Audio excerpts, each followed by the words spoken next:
California Congressman Adam Schiff chairs the House Intelligence Committee, of course, and joins me now. First of all, let's talk about what Mike Pompeo just said, pushing back on the justification of imminence for the killing, saying that it was the actions that Iran had taken leading up to the killing of Soleimani. What was the imminent threat in that case? And what about the president's repeated comments? Well, first on Twitter, then to the Air Force One reporters traveling back on Sunday night, that it is justified to go after cultural sites. Well, that was really kind of a breathtaking display, that interaction you had with Secretary Pompeo, because the president is very clearly threatening to bomb cultural sites, which would violate the law of war. And Secretary Pompeo was saying that well, I don't know what he's saying. He seems to be saying that up is the same as down, that black is the same as white.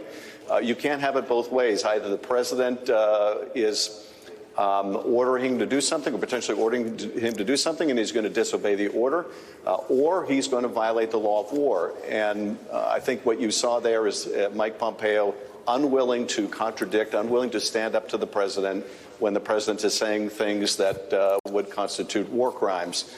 In terms of the justification, and this is, I think, the far more serious issue here, the rationalizations for killing a top Iranian official continue to shift. They're different than in what you hear publicly from what you see in the classified submission they made under the War Powers Act. And I think that what it shows is a national security process that is either non-existent or dysfunctional, president making decisions by the seat of his pants, and the result is that war with Iran is more likely. Our security is, I think, jeopardized. And one last point, Andrea. The fact that we have to pull back now, and our military has acknowledged we have pulled back from the fight against ISIS, tells you all you need to know in terms of whether this is improving our security. If we have to retreat from the fight against ISIS, if we have to plead with Iraq to just maintain our forces there, then clearly this is a strategic setback for us.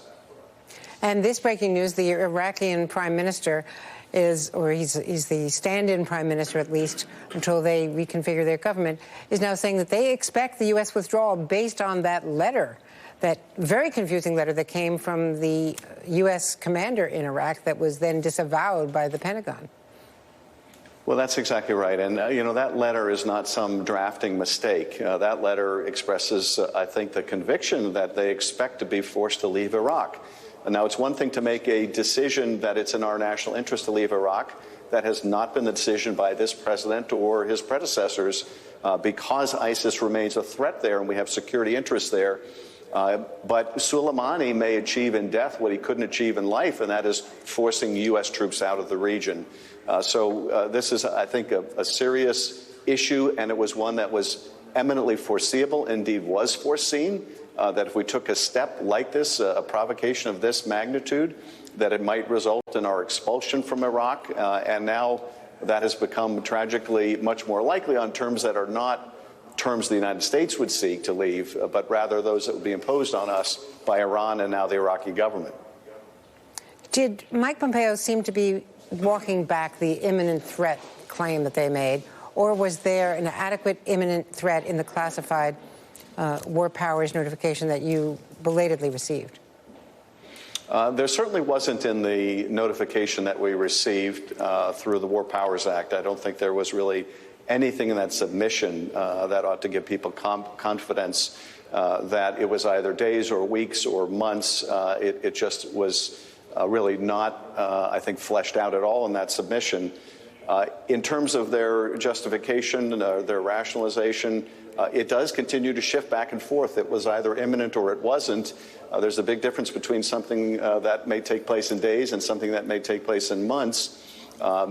And the idea that, well, no, this was a retaliatory strike against past conduct. Which is it? And, you know, I think the shifting explanations make it very difficult to explain. It does give credence, I think, to the reporting that this was the most drastic option provided rather than one that was proportionate to the threat that we faced or one that was likely to remove that threat. This is also, I think, a deep hole in the rationalization of this killing of this top Iranian official, and that is the proof that removing him from the battlefield was going to make whatever plotting he may have engaged in go away. And so at the end of the day, we're more likely to go to war with Iran than less as a result of this action. And I don't think this has improved our security in so doing. Is the United States right in its move not to grant a visa to the Foreign Minister Zarif to come to the UN or to New York or to the United States, in any case, on Thursday? It's not clear whether they've actually denied it. They may not have acted on it. But in any case, they're not permitting, their actions are not permitting Zarif to come to the U.S. Well, I don't know what basis they've given for this, apart from claiming that it's a bureaucratic delay on the one hand, and others saying we didn't think it was the right time for Zarif to come to the United States. Well, it can't be both. It's one or the other. It doesn't betray much confidence in the U.S. position that they would preclude someone from going to the United Nations. Look, I have no fondness for Zarif or the Iranian regime. I think it's a malignant regime, and Soleimani was a malignant and dangerous character. But that's quite a separate question from whether these actions of taking out a top Iranian official, of preventing an Iranian official from attending the United Nations, are going to isolate Iran, or they're going to have the effect of isolating the United States. And the reaction, I think, that we've gotten from our allies, the cold shoulder that Secretary Pompeo apparently has received, I think says this is having the effect of isolating us, not Iran. And finally, John Bolton has now said he will, if subpoenaed by the Senate, testify. It's unclear whether Mitch McConnell will even allow witnesses. But will you go ahead and subpoena him before the House? You could do that right now. We haven't taken that off the table. I think what makes the most sense, though, frankly, Andrea, is for him to testify in the Senate trial. The senators are going to be effectively the triers of law and fact. They should hear directly from one of the key witnesses. And for senators to say, no, they would rather move to dismiss the case than hear from people that have firsthand information, tells you a lot about their partiality, the fact that they are not living up to the oath that they're going to take of being impartial jurors. Here, I think what we see is McConnell working hand in hand with the president to cover up the president's misconduct.